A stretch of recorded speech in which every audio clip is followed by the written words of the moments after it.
Estoy aquí haciendo pleno uso de un recurso democrático valiosísimo, la banca del vecino. La representación de mucha gente que hace mucho espera respuesta del Estado que no sea la prisión y la desatención de una problemática que ya no podemos esconder debajo de la alfombra. Es bien sabido que el consumo de cannabis entre la población es una realidad. No vengo a poner en cuestión eso, sino en el marco en el cual sucede. El rol del Estado es establecer un marco jurídico acorde a cada problemática a medida que van conformando una amenaza al desarrollo sustentable de la sociedad. No vengo a discutir si los vecinos y las vecinas de Esquel y alrededores utilizan o no el cannabis para paliar sus dolores, o las náuseas generadas durante la quimioterapia, reducir hasta la mínima expresión las convulsiones en niños con epilepsia refractaria, y podría estar así enumerando síntomas que son contrarrestados con el cannabis durante un largo rato. Este debate está resuelto desde 2017, se sancionara la Ley Nacional 27.350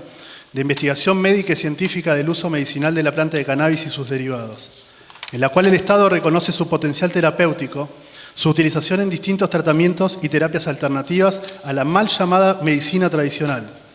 que optó por desconocer los saberes ancestrales y la utilización de numerosas plantas con poderes curativos que hoy en día salen a la luz y reclaman un abordaje distinto. Es función del Estado regular las actividades cuando no puede impedir su existencia. Ya sucedió durante la fallida Ley Seca en Estados Unidos, que derivó en un mercado ilegal de baja calidad y elevada criminalidad, que obligó al Estado a volver a regular la industria y el comercio del alcohol. Pero la Ley 27.350 nunca terminó de ser implementada y requiere un nuevo debate respecto al acceso seguro al cannabis en todas sus formas, ya sea aceite, tintura, cremas y en todas las diferentes formas de administración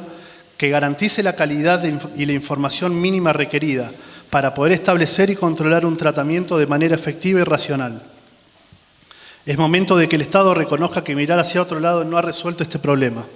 ni ha reducido siquiera el consumo de cannabis en la población. De hecho, todas las encuestas afirman que el consumo de cannabis ha ido en aumento. Y si bien los allanamientos por tenencia de estupefacientes han aumentado a la par, debido a la fallida guerra contra el narcomenudeo, las cantidades promedio de los operativos van en descenso, indicando que esta guerra solo atacó a usuarios y a usuarias. Propongo utilizar el tiempo de ventaja que nos llevan los países y las ciudades que optaron por otra estrategia para controlar una actividad privada, que está protegida por el artículo 19 de la Constitución Nacional y ratificada en el año 1985 y 2009 por la Corte Suprema de Justicia en el fallo Basterrica y el fallo Arriola respectivamente, reiterando que las acciones privadas de los hombres que de ningún modo ofendan al orden y a la moral pública ni perjudiquen a un tercero, están solo reservadas a Dios y exentas de la autoridad de los magistrados. Es entonces tarea del Estado asegurar que quienes participen de esta actividad pueden hacerlo en la mayor de las seguridades respecto a la calidad, el precio, asistencia y contención en el caso de la reducción del daño asociado a un consumo problemático. Nadie niega que exista, pero no conforman un porcentaje significativo del total de usuarias y usuarios, y que detenerlas y encarcelarlas y recluirlas en cárceles no resuelve su problema, más bien lo empeora. Las relaciona con un ecosistema mucho más tóxico, como es el de la prisión. Estigmatiza a los y las usuarias de por vida, debido a que su prontuario recordará que tuvo una infracción a la ley de drogas y la iguala con un narcotraficante, dando penas inclusive más elevadas que las que se aplican a violadores, asesinos, femicidas y numerosas personas que generan un daño real a la sociedad.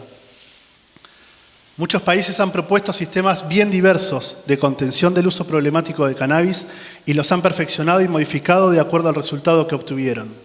Podemos tomar estos ejemplos para debatir qué modelo creemos que se adaptará mejor a nuestra realidad. No es lo mismo cultivar cannabis en el clima de Misiones, Córdoba, Mendoza o Chubut. Es fundamental que ustedes, como legisladores y legisladoras que tienen la tarea de redactar los límites que se establecerán entre lo legal y lo ilegal, pensar un flujo de producción, control de calidad y distribución para el consumo que entiendan de manera integral las particularidades de la situación. En otras provincias ha derivado en realidades muy violentas como la de Santa Fe, o Jujuy y Salta, o cualquier frontera que es tan permeable al narcotráfico que convierte en impotentes los esfuerzos del gobierno en evitar el ingreso y salida de estupefacientes. Si dejamos al cannabis en la misma lista de sustancias prohibidas, brindamos a estas organizaciones multinacionales un flujo de ingreso económico y un contacto con un mercado de usuarios al que no podrían acceder si los vecinos y vecinas no corrieran el riesgo de ir presos por cultivar su propio cannabis, o para un familiar o un amigo. De igual forma que hoy una abuela puede hacer un dulce, un licor casero, cerveza artesanal o una comida casera. Es responsabilidad del Estado crear un circuito de control y asistencia al consumidor que garantice seguridad en el acceso seguro al cannabis. El modelo uruguayo establece la posibilidad de cultivar en nuestra propia casa, en asociaciones civiles sin fines de lucro, que permiten que el usuario no quede sujeto a la única oferta de grandes productores, que también deben existir y ser regulados con mayor rigurosidad que un usuario casero de un cannabis artesanal. Esto permite un desarrollo en manos de un privado, que evita la erogación indiscriminada que suele haber en el manejo estatal de los recursos, logrando así poder abarcar los distintos tipos y variedades de cannabis que podemos encontrar hoy en día en el mercado ilegal. Para poder entender a qué se debe esta necesidad, hay que entender que no existe una variedad universal de cannabis y que cada persona requiere una variedad específica y una dosis particular para cada tipo de dolor y para cada tipo de intensidad, haciendo improductiva la producción centralizada de una o dos variedades, como es el caso de Uruguay, que también es necesario para abastecer el mercado interno de toda la gente que no pueda, no quiera o no sepa cultivar cannabis.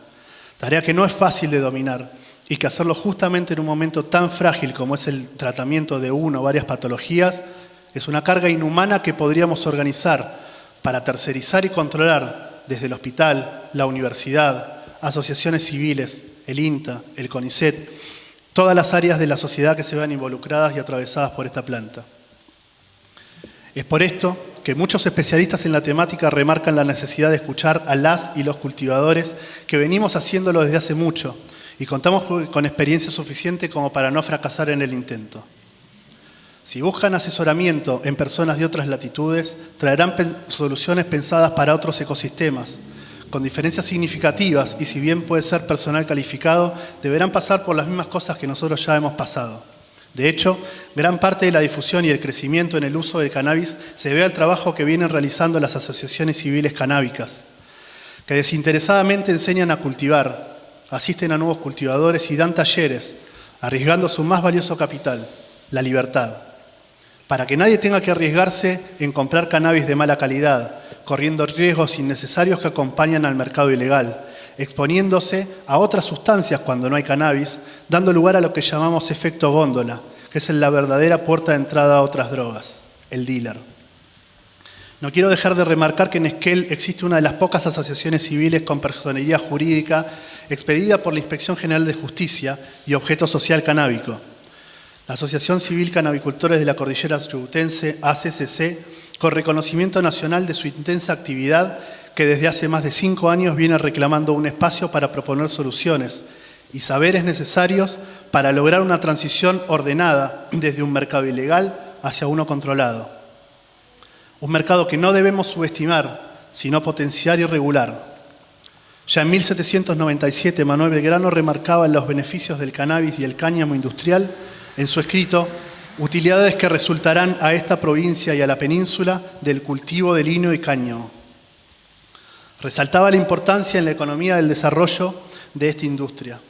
Más de 220 años después se comprueban sus dichos, cuando vemos que países como Estados Unidos, sin ir más lejos, impulsor del prohibicionismo, ha recaudado en los últimos 2 años de legalización del cannabis, incluyendo el mal llamado cannabis recreativo, unos $1.000 millones, que puede disponer para destinarlos en educación, infraestructura o salud,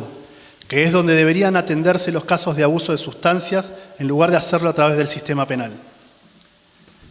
Esta industria, que es quizá una de las más transversales de nuestra sociedad, podría ofrecer una solución a los problemas económicos de nuestra ciudad, la provincia y del país inclusive, ofreciendo una rentabilidad y un reaprovechamiento de las materias primas sin igual.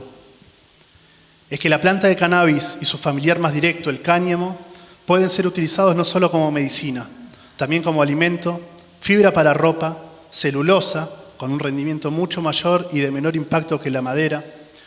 y hasta para la fabricación de casas o la recuperación de suelos en la rotación de cultivos.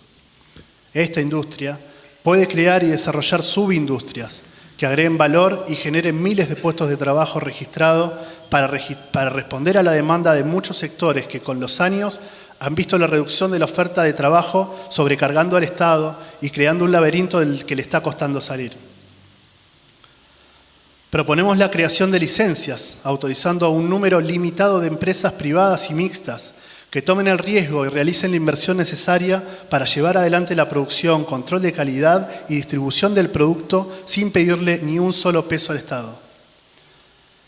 En el cannabis, Manuel Belgrano veía una salida laboral para todos y todas. Decía, un recurso para que trabajen tanto infelices y principalmente el sexo femenino, sexo en este país desgraciado, expuesto a la miseria y desnudez, a los horrores del hambre y estragos de las enfermedades, expuestos a la prostitución, a tener que andar mendigando de puerta en puerta un pedazo de pan. Podemos crear tantos puestos de trabajo como se necesitan y ofrecemos trabajar junto al Estado para priorizar a aquellos excluidos y discriminados en el actual mercado laboral y cubrir así los cupos laborales para personas con alguna discapacidad, trans, adultos mayores y todo aquel que hoy no encuentre un trabajo digno y bien remunerado. Estamos en 2020, año del general Manuel Belgrano, y qué mejor oportunidad para concretar el deseo de independencia económica que permite un desarrollo humano de toda la región. Tienen en sus manos una posibilidad histórica sin precedentes. No hace falta recordar la extrema situación económica de la provincia y Esquel mismo, pero nuestra sociedad reclama una alternativa productiva que no amenace la sostenibilidad económica de nuestro lugar, ni malvenda nuestros recursos naturales al peor postor. He aquí una propuesta que cumple con todas esas exigencias. Confiamos en la honorabilidad de este Consejo para que hagan de esta propuesta una realidad que ponga a Esquel a la vanguardia, como ya lo ha sido antes, que visualicen esta oportunidad, que atiendan la necesidad y la urgencia de la gente que no puede esperar. El dolor no espera y no discrimina. Ataca a todos por igual. Gracias por escucharnos. Gracias a los que acompañan a este reclamo.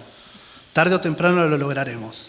No nos daremos por vencidos. Hasta la victoria siempre.